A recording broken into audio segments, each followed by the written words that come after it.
Hello, YouTube. You don't really see me laughing here because this is the flea market that's north of Cocoa that my father used to bring us to when we first moved here to Brevard County. And you can see what has happened to this place. Now, that's not the flea market, but it looks like buildings have collapsed there. But this particular flea market, which used to bustle with activity like the Renneker's Flea Market that I've taken you to before on previous videos. This video is like, I mean not video, but this flea market is pretty much a ghost town almost. But it's still open. There's still people there trying to sell things and bargain with. But you can see the buildings themselves are like not being repaired. Now we did see the office. We're going to walk by there and see if they're still even open and charging people rent. But I don't know anyone who would want to pay rent to be here at this facility. But this is one of the better buildings. It hasn't completely broken in on itself, but maybe we'll head back that way. I actually have my kids here with me, and we're kind of exploring. We're going to be heading out to the Enchanted Forest today. Yeah. But on the way, we decided to stop at, Goodwill and various flea markets. But this is one of the older ones. It is in North Brevard, between Cocoa and Titusville, right off US 1. I don't even know the name of this place, but you can see they have their open flag signs flying. And this is all the tin that has blown off the roof and the side of the buildings. But it looks like the office is still open, but I don't see anyone there, and I don't see any cars here. Although I'm pretty sure they must have someone in there because there are booths that are open. The restroom is down this end, and they used to have a restaurant down this side. You could buy cotton candy corn, all sorts of stuff, that you would find at a flea market. Hamburgers, French fries, potato chips. I don't even see any brochures or anything. Maybe we'll go by the office and see if there's even anyone there. But the light is on. It's Frontenac. That's it. Space Coast Frontenac Flea Market. Stay on this side so reflections don't show up. Stay right here. I didn't want my kids here on the reflection here, but I don't see anything here. And it looks like the front office, it says their hours, Wednesday 8 to 12, Saturday and Sunday 8 to 2, and their phone number. And there is no one manning the office. This is Frontenac Flea Market, which used to be the biggest flea market in Brevard County. And it is essentially a ghost town now. Hey guys, there's a $1 store. But I don't know if it's open. Come look here, but this is Frontenac Flea Market right here, which you can see it had a massive parking lot. I think when they built Renneker's in Melbourne, right off I-95, it killed this market for sure. But this this flea market was dying even back then. Now there's only a few little stores that are still open, but we'll go through there and look real quick. I'm taking the kids to check out this dollar store at Frontenac Flea Market, just to see what's in here. And then we'll go back and visit the rest of the flea market here in a moment. Let's see what they got in here. Evidently, the dollar store here has more people on this side, because there's a restaurant there and there's a bunch of cars. This is the Breakfast Allstate. So the people packed aren't really the dollar store. But we'll see if I can film in there or not. So they have the dollar store here, which has like the hats and the Asian stuff, like even at the other market. All right, we left the other area there, which is pretty barren except for a computer store.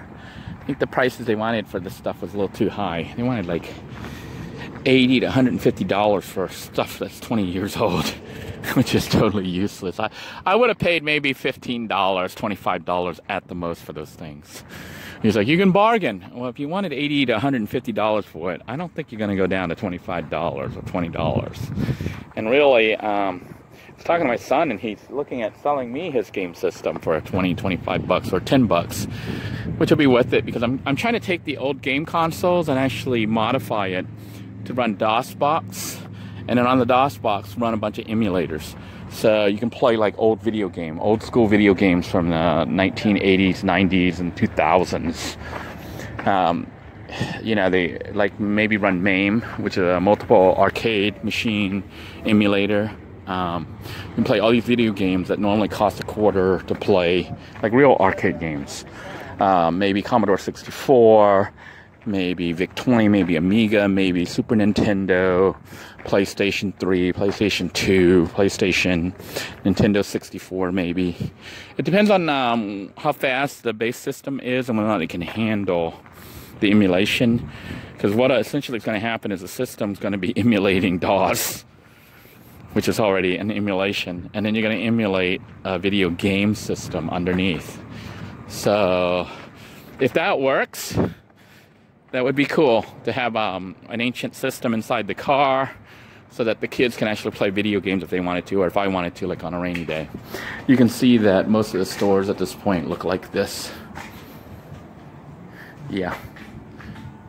The flea market is no longer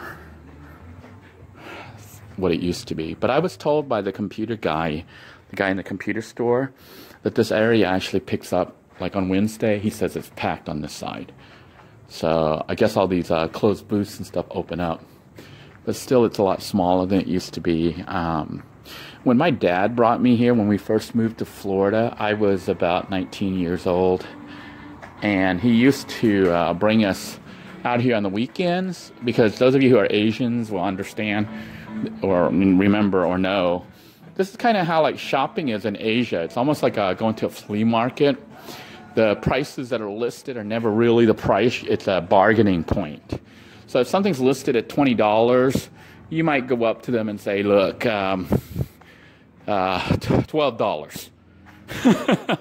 And the guy will say, how about 17? You go, maybe $15.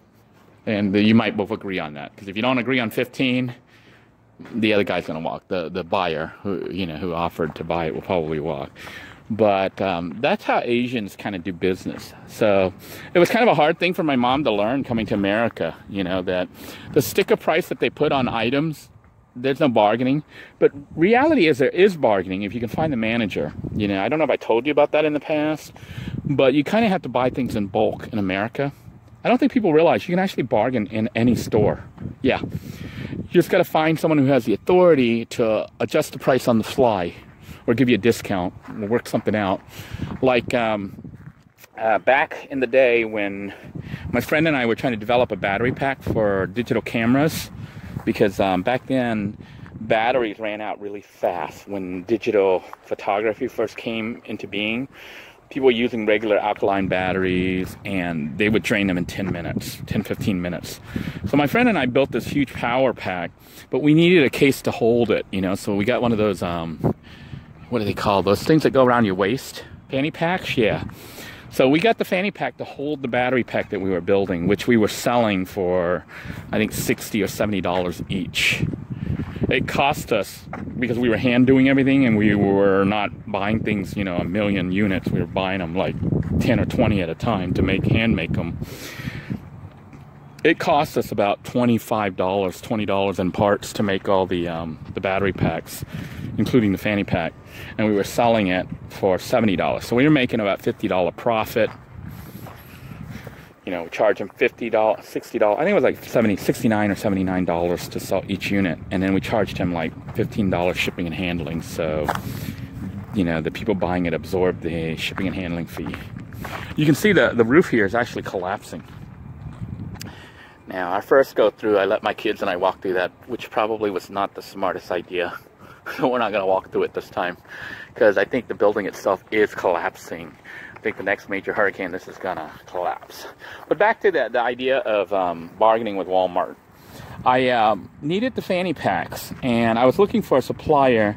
And because we were hand making these, not mass producing 100,000 copies of them or whatever, we were making them as orders came in. We didn't need that many. We figured at the most, until it became popular, if it took off, then we would try to get manufacturing set up in Asia somewhere where we could make them instead of $30 each, $20 each to make. We'd get it down to like $5 or $10 or less to manufacture by having it actually made with the pack and the holder and everything, instead of hand soldering and screwing everything together ourselves. I went to the photography department for Walmart, and they had those fanny packs. And I basically looked at the fanny packs, had my battery pack there as a prototype, and put it in the fanny pack to make sure it would fit. Strapped it around my waist to see if it would be comfortable. Brought out the wire, which ran from the battery pack up to the camera to check things out and make sure everything would. And sure enough, you know, everything worked and fit perfectly. Then I went to the clerk there, and I said, you know, is there any way I could get discounts if I buy these in bulk? Because I'm starting up a business, and we're doing prototypes right now, and if it's off, we'll buy a whole bunch, like hundreds or thousands of these things. So the guy went and got the department manager, and the department manager came by, and, you know, I said, look, you know, I explained to the department manager what was going on, and he actually was willing to work a deal with me. So he said, yeah, you know, I said, how many do you need right now? And I said, well, we'll take 10 right now as our prototype. If we hadn't buy 10, what kind of discount can you give us? And I think he gave me a 15% discount on the price. So he said, come on over, and, you know, we grabbed 10 of them, which we cleared out the whole shelf. And we went up to the register, and he rung them up and gave a 15% markdown, which was good. You know, that was like, each fanny pack at the time, I think, was about, I think they were asking $10. So we got it for like, $8, no, $8.50, $9 each or something. I don't know. It was a pretty good saving. By the time we finished, I think we saved like $15, $20 was how much we saved. I don't remember what the actual discount was, but it was a respectable discount. So it is possible to get a discount just by talking to people, even in America, in a store, and if you're buying things in bulk especially, you know, so don't be shy to do that. But if you're only buying one item, you can't really do that. And speaking of items and discounts and stuff, I wanted to point out that, you know, my children and I have lately been noticing a weird trend, or kind of a bad trend, with Goodwill. The prices have become crazy, at least in this area. Like, they're actually selling used items, sometimes broken, with no guarantees, no refund, no nothing, at brand new prices, or even more expensive than what you can get them brand new.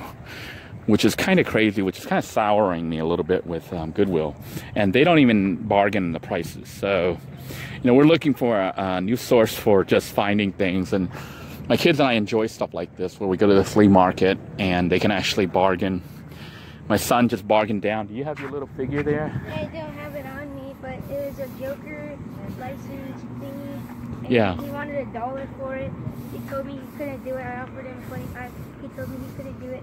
So I was about to leave, and he's like, wait, I could do the Joker for 25 cents. Yeah, basically he had he wanted to buy this Punisher figure for 25 cents. And, you know, it was marked at $1, which he wanted 70. The Punisher was $1.50. $1.50. He was trying to get it from $1.50 down to 25 cents, which I would have told him, guy's probably not going to go for that. But basically, he did manage to get a Joker. How much was a Joker normally priced at? It was $1. So he got a Joker, a Joker figurine, which would have been $1 down to 25 cents. So I'm kind of proud of him. He did that without me being there, and he does that on his own. He's the same kid who took the paperclip.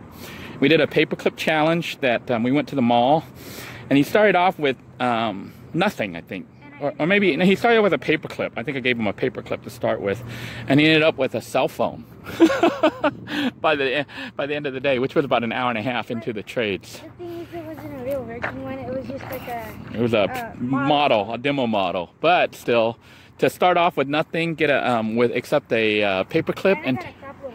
Yeah, and a lot of candy and extra things.